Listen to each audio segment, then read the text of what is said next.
अगर तुम लोग कहीं जाते हो तो घर आकर उस स्थान का वर्णन करते हो, घर आते हो तो और आसपास पड़ोस या दोस्तों से कहते हो कि हमने यहाँ गया था, यहाँ ऐसा था, यह था, यहाँ ये चीज था, ये सुंदर दृश्य था, देखने के लिए गए थे। तो ऐसे आकर जो यात्रा के बारे में कुछ बताते हो उसको यात्रा वृत्तांत कहा जाता है।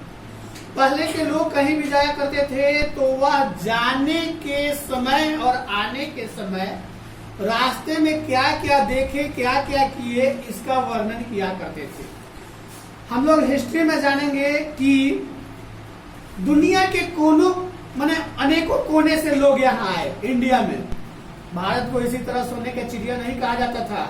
अब कहोगे कि सोने का चिड़िया का मतलब क्या होता है, तो यहाँ आज तुम्हारे घर में जो थाली देखने को मिलता है वह पहले अधिकतर चांदी और सोने के हुआ करते थे। राजाओं महाराजाओं या आम लोगों के घर भी हुआ करता था, लेकिन धीरे धीरे वह सब घर से निकलता चला गया। यहाँ सोने की खान थी, आज भी सोना नदी में भी बहा करता है। सोन नदी का नाम सुने हो?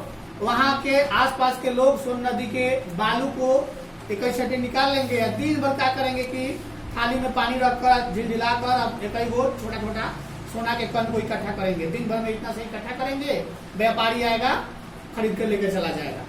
तो ये सोने की चिड़िया कहा जाता था। इस कारण आज भी वैसा है, लेकिन अभी महंगाई इतना ना अधिक हो गया है कि सोने की कीमत आसमान छू रहा है। एक समय था कि सोना 20,000 या 22,000 रुपए भरी था, आज सोने की कीमत 50,000 रुपए भरी लगभग हो गया। हम यात्रा वृत्तांत के बारे में कहने वाले हैं। मार्को पोलो का नाम सुना होगा। मार्को पोलो जब यहाँ आया था तो यहाँ से जाने के बाद यहाँ का वर्णन किया, और यहाँ का वर्णन किया तो सुनने वालों ने चकित हो गया। मार्को पोलो की यात्रा उसके एक पुस्तक में वर्णित है, और यह मध्य युग का है। उस टाइम में कहीं कोई जाता था, अगर तुम गए हो तो तुम ही ना उस दृश्य के बारे में देखे हो। किसी को जब तक बताओगे नहीं तब तक क्या जानेगा। तो ठीक वही विदेशी यात्री यहाँ जब आया करते थे और यहाँ का बात जाकर वहाँ कहा करते थे, तो वहाँ के जो भी धनाढ़ लोग थे वे लोग यहाँ आने के लिए सोचते थे। काहे के लिए? तो यहाँ से कुछ लेकर जाएंगे। अगर तुमको यहाँ से कहा जाएगा एक बार नेपाल जाओ, जानते हो तुम लोग वहां से क्या ले आना चाहोगे? जब नेपाल जाओगे ना, इतना सुंदर सुंदर छोटा छोटा पत्थर मिलेगा कि तुम कहोगे कि नहीं, इस पत्थर को घरे ले जाएंगे उठाकर। लेकिन जानते हो तुम कैसे नहीं ला पाओगे? जब बॉर्डर पर आओगे ना तब फोर्सवा सब ले लेगा। इतना सुंदर सुंदर मिलेगा, देखने में लगेगा कि क्या है ये। तो इसमें मेगास्थनीज का वर्णन भी है, जो यूनानी देश का रहने वाला था। वह 305 ईसा पूर्व में यहाँ आया था भ्रमण करने। अपने यात्रा वृत्तांत का वर्णन इंडिका नामक पुस्तक में उसने लिखा है। और उस समय शासक था चंद्रगुप्त मौर्य, राजदूत के रूप में यहाँ वह आया था। उसके बाद फहियान आया। फहियान का नाम सुना होगा, जो चीन का यात्री था। चंद्रगुप्त विक्रम द्वितीय के काल में उन्होंने यहाँ पे आया था बौद्ध यात्री बन के।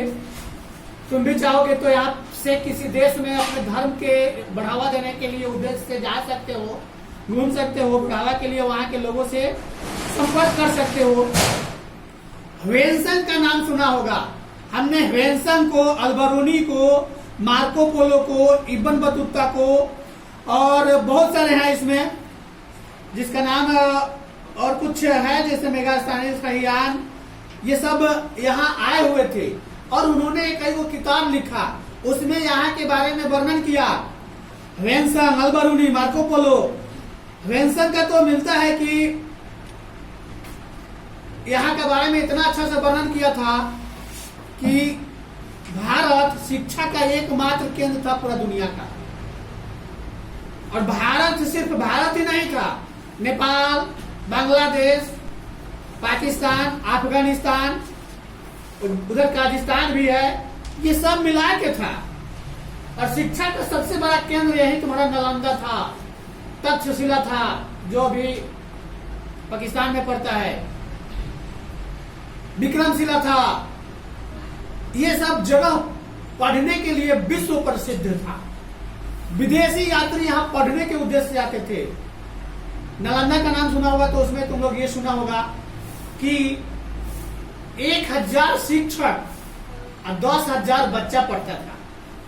और सोचो कि एक शिक्षक कितने बच्चे को पढ़ाए? 10 बच्चे को। आज अपने यहाँ रेशियो क्या चलता है? सरकारी में 30:1 का रेशियो चलाता है लोग, प्राइवेट में 20:1 का, यानी 20 बच्चे पर एक टीचर। उस समय 10:1 का था, 10 बच्चे को ही हमें पढ़ाना है। और 10 बच्चे को इतना पढ़ा लिखा कर टैलेंटी करते थे लोग कि दुनिया के किसी भी कोने में जाता था तो राजा महाराजाओं के बगल में उसका चेयर लगा हुआ रहता था।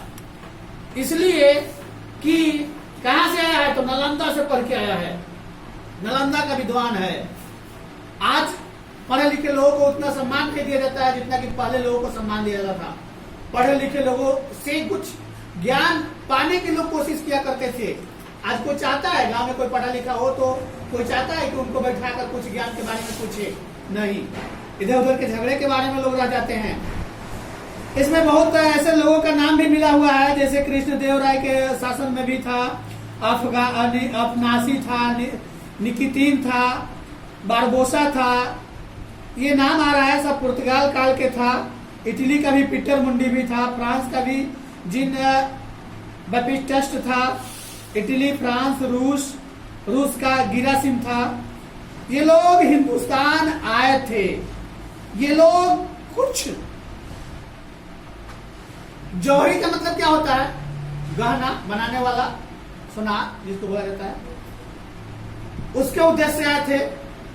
कुछ यहाँ घोरों का व्यापार करने के उद्देश्य से आए थे, कुछ चिकित्सा के उद्देश्य से आए थे, कुछ यहाँ पे बौद्ध धर्म के बारे में जानने आए थे और बौद्ध धर्म के बारे में ज्ञान पाने आए थे। बता दें कि जो चिकित्सा के उद्देश्य से आया था, औरंगजेब के काल में आया था, उसने भी लोहा माना था इंडिया के चिकित्सा को। तुम्हें देखकर वह वैद्य, आज के जमाने में उस वैद्य को डॉक्टर कहा जाता है। कहा जाता है आज के डॉक्टर नहीं रह गया है, लुटेरा बन गया है लोग। वैद्य देखकर तुम्हें तुम्हारे शरीर के अंदर के रोगों को बता दिया करता था। तुम्हें कोई अगर घाव हो जाया करता था तो उसका चीरा लगाने के लिए वह बांस के कमची का प्रयोग करता था, क्योंकि उससे कटने के बाद कभी टिटनेस नहीं होगा। आज तो कुछ भी करा जाता है तो ब्लेड लाओ जी, तो चिरने वाला यंत्र लाओ जी, ये सब होता है ना। ऑपरेशन होता है तो देखते हो बहुत सारे यंत्र होते हैं, लेकिन उस समय ये सब कोई यंत्र नहीं होता था। एक घाव अगर हो जाएगा तो उसको चीरा लगाने के लिए बांस के कमची का प्रयोग किया जाता था। और उस समय का चिकित्सा व्यवस्था इतना टाइट था कि जड़ी बूटी, पेड़ पौधे के पत्ते से इलाज हुआ करते थे। अगर तुम बेहोश हो गए हो, कहीं चोट लग गया है, तो तुम्हारे सर पर, तुम्हारे मुंह में रस पिलाकर, सर पर लेप लगाकर तुम्हें होश में लाया जा सकता था। आज लोग कहता है ना कोमा में चला गया है, उस समय कोमा का इलाज था। चरक का नाम सुना होगा, सुसुप्त का नाम सुना होगा, नहीं सुना होगा तो उससे बढ़कर वैद्य आज तक दुनिया में कोई हुआ नहीं।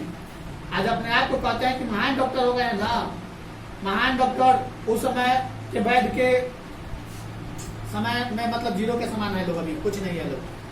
थोड़ा बहुत जान गया लोग तो बहुत जान गया लोग। आज अगर वास्तव में कोई डॉक्टर होता तो रेफर नहीं करता कि यह मेरे मान का नहीं है। उस समय का वैद्य कभी रेफर नहीं करता था कि मेरे मान का नहीं है, एकदम इलाज करेगा तो करेगा।